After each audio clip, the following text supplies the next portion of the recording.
sitnice iznerviraju. Nisam ti ništa govorila jer nisam mislila da treba da se mešam. Posebno što mi je mnogo sve u vezi sa prijateljstvom. Imam još puno toga da naučim.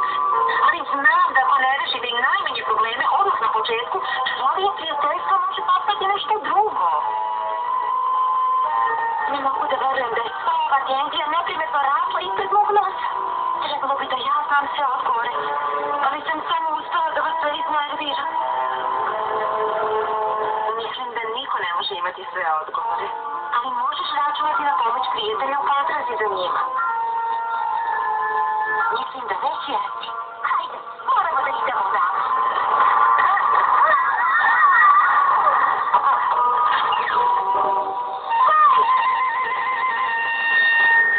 Izvinite što ste čekali. Morala sam da nađem nekoga ko nije pao pod čini da mi pomogne. Kako to da nije pod njihovim činima? Nikada ne smije da slušalice. Hajmo, vreme je da dokažemo da i dalje imamo čaroju prijateljstvo u sebi. A postoji samo jedan način za to. Ono ćemo oformiti band, ono ćemo oformiti naš band. Koji ćemo verziju kontra čini svirati? Mislim da nije važno koji ćemo pesmu svirati. Sve dok sviramo zajedno, kao prijatelji. Pravo pesmu. Poteša je napisala jednu stvarno dobru.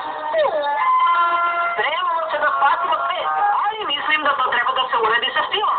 Rediti?